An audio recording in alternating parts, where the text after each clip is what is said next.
है।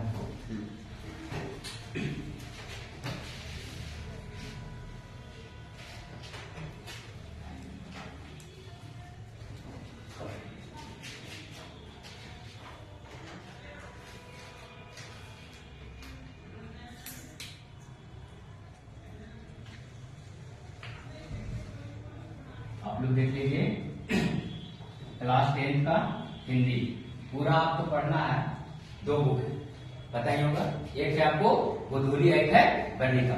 गोधूली में भी 2 भाग में बांटा गया है। पहला खंड का नाम है गद्य खंड। पहला क्या नाम है? गद्य खंड। और दूसरा का नाम है काव्य खंड। उस काव्य खंड में पूरा आपको 12 पाठ पढ़ना। उस 12 पाठ का आज कौन सा पहला पाठ का हम लोग फतह करेंगे, अर्थात नहाय खाए खड़ना करेंगे। इस वीडियो के माध्यम से आप लोग को, यानी कि जो अभी क्लास में नहीं पढ़ रहे हैं उसको बताना चाहते हैं। सबसे पहले तो यहाँ ट्रिक से पढ़ाए जाते हैं, अर्थात ट्रिक कहने का मतलब हर अध्याय में न केवल श्रम विभाजन, उसके बाद आपको जो भी चैप्टर आएंगे, चाहे काव्य खंड हो, चाहे आपको गद्य खंड हो, या फिर एक बुक है आपको वर्णिका। वर्णिका में आपको जो भी 5 चैप्टर है आपको दही वाले मगम्मा से लेकर आपको सारे आपको यहाँ से ट्रिक से बताए जाएंगे। ये जो आपको है ये किसके लिए? 10th 2026, अर्थात 10th 2026 का हिंदी का अध्याय का नाम क्या है? श्रम विभाजन और जाति प्रथा। श्रम का मतलब होता है कार्य। श्रम का मतलब क्या होते हैं? कार्य। श्रम विभाजन, श्रम का विभाजन करना। आजकल हम लोग समाज में देख रहे हैं कि नहीं देख रहे हैं? श्रम का जो विभाजन है जाति का आधार पर होते हैं। अगर कोई बनिया है तो बिजनेस करेगा, अगर कोई यादव है तो दूध बेचेगा, यदि कोई सोनार है तो सोना का काम करेगा, अगर कोई लोहार है तो लोहा पीटेंगे। इसी के बारे में इसमें जानना है। ये सबसे पहले इनका लेखक कौन है? डॉक्टर भीमराव अम्बेडकर। और भी पूछे जाते हैं श्रम विभाजन और जाति प्रथा कौन सा विधा है? कौन सा विधा? तो कौन सा विधा पूछेंगे तो आपको क्या बोलना है? निबंध। क्या है? निबंध। निबंध है। लेखक का नाम डॉक्टर भीमराव अम्बेडकर है। आपको 29 अध्याय पूरा पढ़ना है, 12 इधर 12 इधर, 24 और 5 आपको वर्णिका में। 29 का लेखक का तो नाम नहीं याद रहेंगे, लेकिन जिंदगी के साथ और जिंदगी के बाद, जैसे पोलियो का दवा कैसे होता था? 2 बूंद जिंदगी के साथ और जिंदगी के बाद, वैसे ही हम लोग यहाँ हमेशा 2 बूंद पोलियो के ड्रॉप की तरह सीखते चलेंगे। 2 बूंद पोलियो की ड्रॉप क्या है? पहला जो ड्रॉप होगा आपको वो होंगे आपको लेखक के नाम का ट्रिक, दूसरा जो होंगे ट्रिक वो होंगे उसके जन्म दिवस और मृत्यु, अर्थात जो आएंगे वो तो जाएंगे ही ना। मैन इज मॉर्टल, मनुष्य मरणशील है ना, तो मनुष्य मरणशील है तो सबसे पहले आप ट्रिक जानिए, अर्थात श्रम का बंटवारा। आप जानते भी होंगे पांडव 5 भाई, पांडव 5 भाई में पहला युधिष्ठिर, दूसरा अर्जुन, तीसरा भीम, चौथा नकुल और 5वां सहदेव थे। उसमें भीम जो थे एकदम हट्टे कट्टे थे, है कि नहीं थे? वो भीम जो है जिसको शरीर में जब ताकत होता है वो कभी काम का बंटवारा करेगा? काम का बंटवारा नहीं करेगा। अर्थात श्रम का बंटवारा, ध्यान से देखना, श्रम का बंटवारा, श्रम का बंटवारा कौन नहीं करता? भीम नहीं करता। अर्थात श्रम से याद रखना श्रम विभाजन और जाति प्रथा। चैप्टर का भी नाम आ गया, भीम का भी नाम आ गया, अर्थात भीमराव अम्बेडकर ये सब क्या हो गए? लेखक हो जाए। अर्थात श्रम से याद रखना श्रम विभाजन और जाति प्रथा, और भीम नाम से याद रखना डॉक्टर भीमराव अम्बेडकर। अर्थात श्रम विभाजन और जाति प्रथा के लेखक कौन?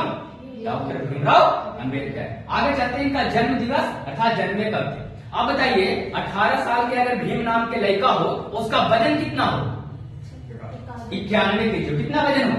91 केजी वजन हो। आप बताइए जिसका जब वजन ज्यादा होगा वो ज्यादा साल तक जिएगा? नहीं जिएगा। अर्थात 18 साल के लड़का है वो उसका वजन कितना है? 91 केजी, और जिएगा कितना साल तक? अर्थात वही लिखे 18 साल। 18 साल के भीम, 18 साल के 91 केजी का है। कितना है? 91 केजी का, जो जिएगा कितना?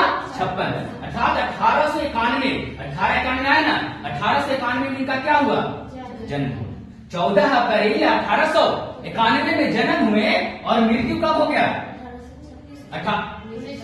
1956 में। जरूर लिखे होंगे मृत्यु कहाँ?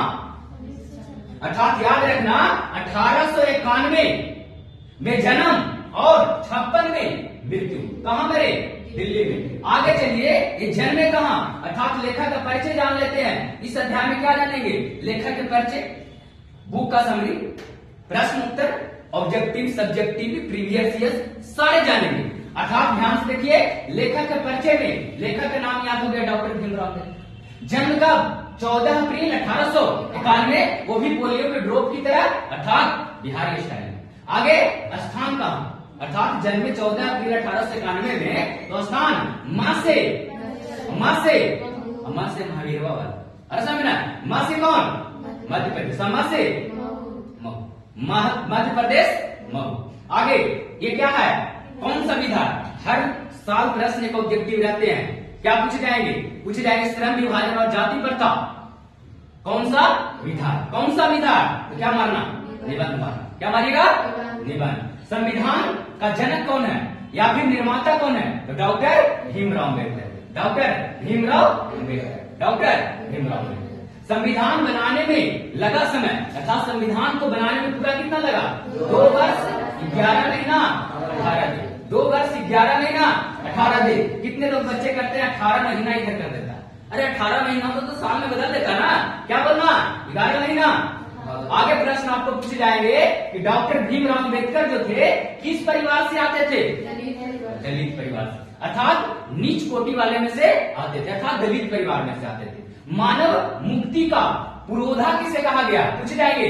मानव मुक्ति का पुरोधा डॉक्टर भीमराव अम्बेडकर को कहा जाता है। डॉक्टर किसने प्रोत्साहन राशि प्राप्त किए? तो बड़ौदा नरेश से इन्होंने प्रोत्साहन राशि प्राप्त किया और आगे की ओर पढ़ाई की। ये भी प्रश्न पूछे जाते हैं।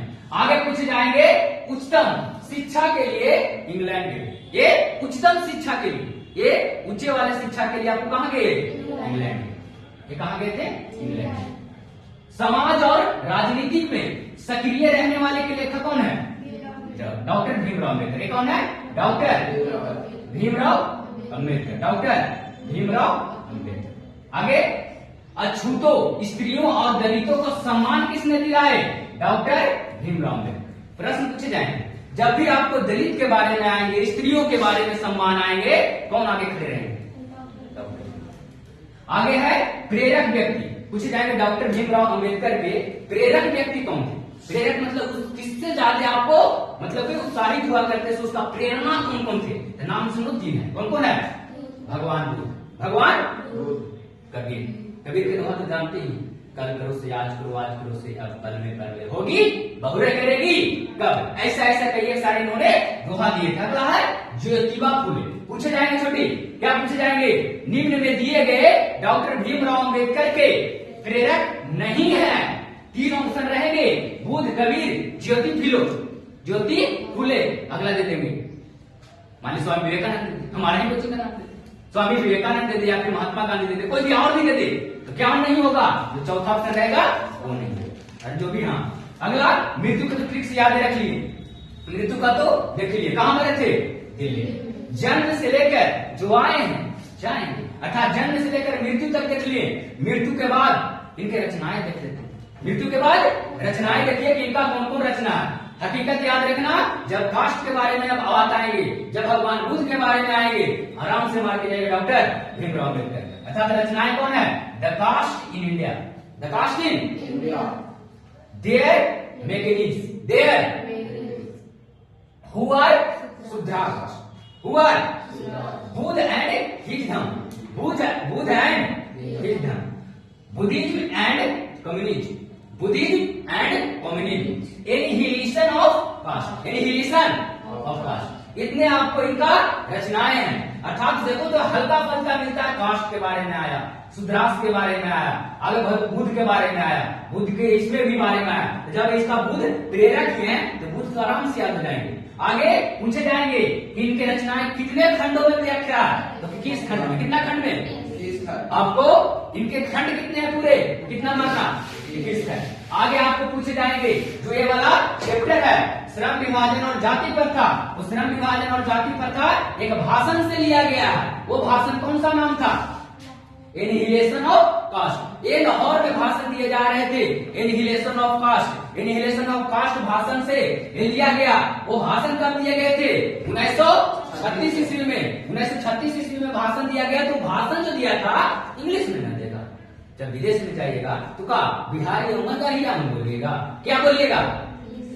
इंग्लिश में न बोलिएगा। तो इंग्लिश में वो भाषण दिए गए थे, लेकिन यहाँ रूपांतरित किसने किया हिंदी में? ललाई सिंह यादव। ललाई सिंह यादव, ललाई सिंह यादव ने उस इनहेलेशन ऑफ कास्ट को इंग्लिश में लिखे हुए भाषण दिए हुए को इसमें कर दिए, हिंदी में कर दिए। और आज आपको श्रम विभाजन और जाति प्रथा के नाम से चैप्टर पढ़े जा रहे हैं, जिससे आपको हर साल प्रश्न उत्तर एक दीर्घ उत्तरीय में तो कन्फर्म रहेगा 5 नंबर, ऑब्जेक्टिव भी 2-3 रहेंगे, अर्थात 7 से 8 नंबर ये चैप्टर आपको कंप्लीट करता है। अर्थात अगला साल आपको 10th 2026 के लिए ये आपको बेहतरीन होंगे असल में। तो इतना छाप लेने तो ठीक है, बाकी आपको ऑब्जेक्टिव देखते हैं। देखो बाबू, कर दो।